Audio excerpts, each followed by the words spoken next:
L'invité de la matinale, Pierre-Hugues Dubois. Votre invité ce matin, Pierre-Hugues, est le père Hugues de Walmont, secrétaire général de la Conférence des évêques de France. Il est chargé de la coordination de l'action des évêques. Bonjour Père Hugues de Walmont. Bonjour. Inflation, abaya, les restos du cœur menacés de mettre la clé sous la porte, taxes foncières, crise climatique. Quel rôle pour les chrétiens dans ce monde en crise? Qu'est-ce que l'Église a à dire en cette rentrée à ce monde en crise? En cette rentrée, l'Église a à tenir sa vocation, annoncer l'Évangile que le Christ a pleinement vécu et vraiment, je crois qu'en cette rentrée, avec tous les sujets que vous avez annoncés, c'est un message d'espérance et de détermination que l'Église peut donner au monde.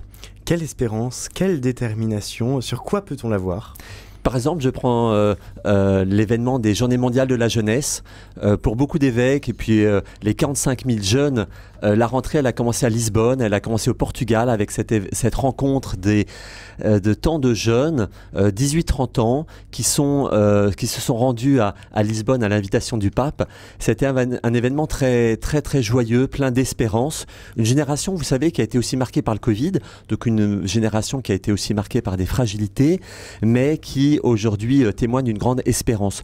Si j'ai le temps, je peux peut-être vous donner deux moments importants qui ont été pour moi, comme pour d'autres. Le premier, c'est le samedi soir, au cours de la veillée avec le Saint-Père. Dernier week-end de ces Journées mondiales de la jeunesse. Dernier week-end, 1,5 million de jeunes. Et pendant 10 minutes, il y a eu des témoignages, des chants, mais pendant 10 minutes, du silence pour une adoration, pour prier devant Jésus présent dans son Eucharistie. Et on voyait... On entendait ce silence, on voyait ces jeunes venir déposer leurs joies, leurs difficultés, leurs échecs, leurs réussites. Et c'était un moment vraiment de très grande communion aussi dans le silence, communion dans la diversité. C'était un moment très important. Et pour les évêques de France, il y a eu ce moment important, la matinée des Français, ces milliers de jeunes réunis.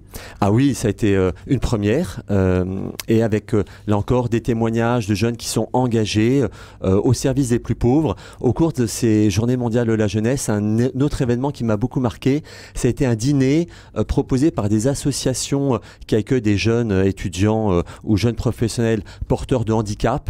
Ils ont invité d'autres jeunes à un dîner. Ça a été un moment très heureux de ce dîner fraternel. Des évêques, des prêtres servaient à table. Ça a été aussi suivi par un temps de prière. Mais vous voyez, en cette rentrée, cette espérance qui est incarnée dans la joie que donne le Christ et dans le souci des plus petits. Autre événement important à venir pour l'Église catholique, Père Hugues de Walmont, c'est ce synode sur la synodalité. Alors, derrière cette expression un peu complexe, ça représente une grande réflexion lancée par le pape François sur l'avenir de l'Église. Est-ce qu'elle est là, cette espérance aussi? Ce synode, en France, il peut créer aussi de l'inquiétude, des doutes aussi. Est-ce que vous les comprenez? Écoutez, déjà, synodalité, ça vient d'un mot grec qui veut dire marcher ensemble. Et je crois que l'intuition du pape, c'est vraiment d'inviter tous les membres de l'Église à s'écouter, d'abord à écouter l'Esprit Saint. C'est d'abord une démarche spirituelle, le synode. Écouter l'Esprit Saint et s'écouter les uns les autres, puisque l'Esprit aussi parle à chacun de nous, pour que l'Église soit davantage missionnaire. Alors vous savez, dans ce processus, cela peut susciter des inquiétudes, elles sont légitimes, cela suscite aussi des attentes. Eh bien, c'est justement pour cela que le pape invite à ce que chacun puisse prendre la parole, dire les choses. Et avancer ensemble. Justement, vous parlez de prendre la parole, dire les choses. Il y a une grande majorité silencieuse dans l'Église de France qui ne s'est pas exprimée sur le synode. Est-ce qu'on sait pourquoi? Est-ce qu'on sait l'expliquer? Écoutez, un certain nombre de faits, particulièrement des jeunes, on pense à eux, ne sont peut-être pas suffisamment mobilisés. C'est un processus long. Le synode, ce n'est pas un seul événement. Vous savez il a commencé depuis 2 ans, ça va continuer encore les prochaines années. Donc il est toujours temps d'abord pour prendre la parole. Et ce qui nous a frappé sur le synode, c'est par exemple les jeunes qu'on a peut-être un peu moins vus dans des rencontres en France.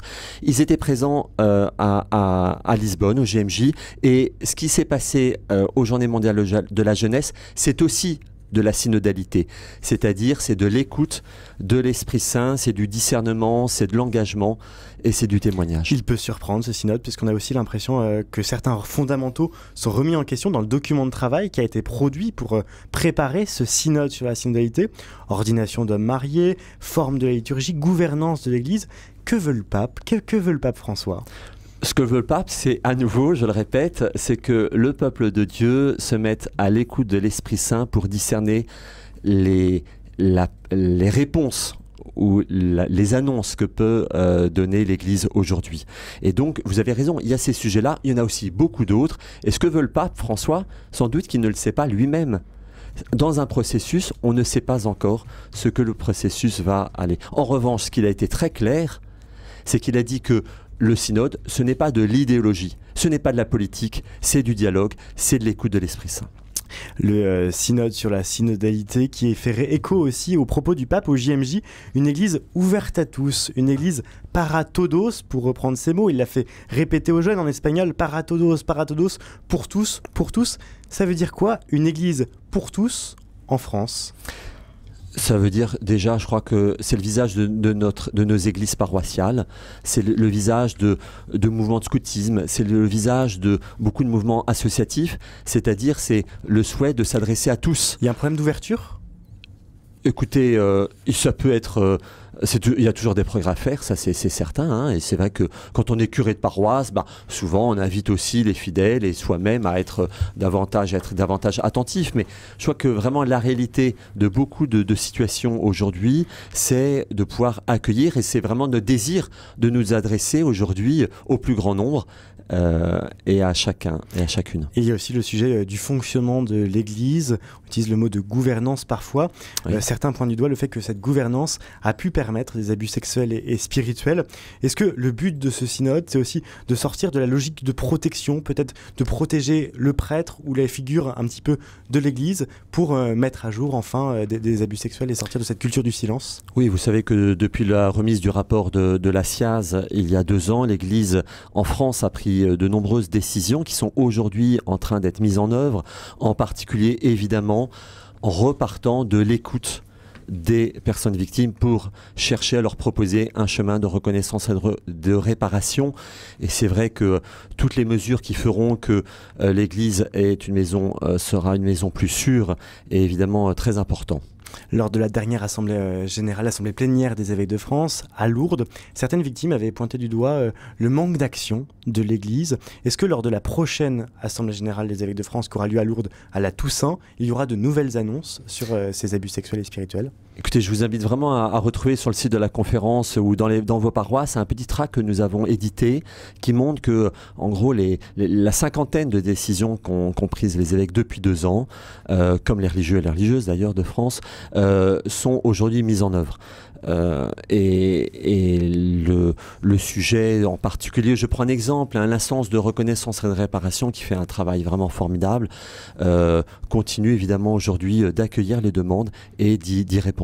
Certaines communautés marquent un peu le pas et ne veulent pas forcément prendre part à cette instance. Elles refusent parfois d'écouter les victimes.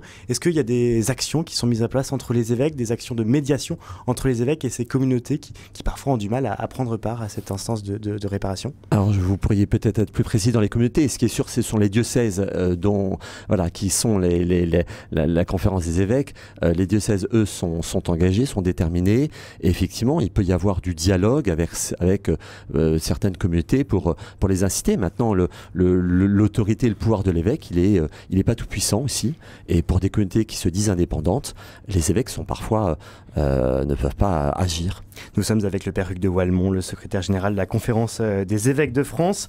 Vous parliez des sujets sur lesquels l'Église porte une opinion parfois. C'est le cas de la fin de vie, projet d'évolution de la loi à venir. C'est l'annonce qu'avait fait Emmanuel Macron d'ici, je cite, la fin de l'été. Donc sans doute on aura des informations courant du mois de septembre.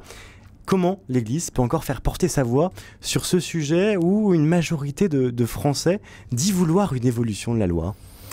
Ce que dit l'Église, c'est la fidélité à l'Évangile. C'est la fidélité à la parole du Christ. Et sur ce sujet-là, je crois que nous savons bien ce que pense l'Église. Et vraiment, la main qui soigne ne peut pas être la main qui tue. Et donc, comme avec les autres cultes et de nombreux soignants, nous pensons que lorsque la fin de vie approche, nous avons besoin de présence, de proches, nous avons besoin d'un développement de soins palliatifs, nous avons besoin de fraternité. Le pape François sera à Marseille, grand moment pour l'Église de France. Alors le pape a dit qu'il n'était pas en France, mais qu'il viendrait à Marseille. Ce sera le 23 septembre prochain. Est-ce que tout est prêt ? Écoutez, c'est un magnifique cadeau que le pape fait à la France, de venir la visiter, de venir la rencontrer, de venir l'écouter. Vous savez que le pape conclura les rencontres méditerranéennes. Peut-être rappeler rapidement ce que sont ces rencontres méditerranéennes. Oui, les rencontres méditerranéennes, c'est la 3e édition qui fera se réunir 70 évêques et 70 jeunes de tout le pourtour méditerranéen pour que dans ce lieu de notre planète, la Méditerranée qui est aussi un lieu de parfois de fracture et avec des enjeux très importants, soit, comme le dit le cardinal Aveline, une mosaïque d'espérance. Une mosaïque d'espérance, et donc le pape François qui va venir. Qu'est-ce que vous attendez en tant que secrétaire général de la Conférence des évêques de France de cette rencontre au Vélodrome, notamment de Marseille, avec le pape François ? Écoutez, ça sera un moment très, très heureux, très joyeux. Je le redis, c'est vraiment un signe de reconnaissance. Lorsque nous avons rencontré le pape avec la présidence de la conférence il y a quelques mois, il nous a dit la France, pour lui, elle était créative. Grande créativité missionnaire et spirituelle. Créative et spirituelle, c'est sans doute cela qu'il continuera de nous dire pour nous encourager à continuer d'être une église disciple missionnaire. Dernier sujet à voir avec vous, Père Hugues de Wallemont, c'est Notre-Dame. Le 8 décembre 2024, on annonce la rouverture de Notre-Dame qui a été endeuillée cet été par la mort du général Jean-Louis Georgelin qui œuvrait à la reconstruction de la cathédrale parisienne. Est-ce que le successeur de Jean-Louis Georgelin, vous voulez que ce soit à nouveau un catholique engagé comme était la figure du général Jean-Louis Georgelin ? Permettez-moi de rendre hommage au général Georgelin. J'étais présent à la très belle messe aux Invalides, puis à l'hommage national pour ce soldat de l'espérance, pour ce grand serviteur, pour cet homme de foi. Ce qui était marquant aux Invalides, c'est que le président de la République a redit l'engagement, il a même dit le serment qu'il avait pris vis-à-vis de la nation d'une ouverture le 8 décembre 2024. Et donc les travaux continuent et nous sommes très confiants pour cette réouverture en décembre. Et quant à son successeur ? Ça appartient au président de la République en concertation avec l'archevêque de Paris, Monseigneur Laurent Ulrich, de décider de la suite. Après non pas Monseigneur Georgelin, mais le général Georgelin. Non pas Monseigneur, mais bien le général Jean-Louis Georgelin. Merci beaucoup. Merci à Père vous Hugues de et bonne Wallemont rentrée d'avoir accepté notre chacun. invitation ce matin. Très bonne journée. Merci.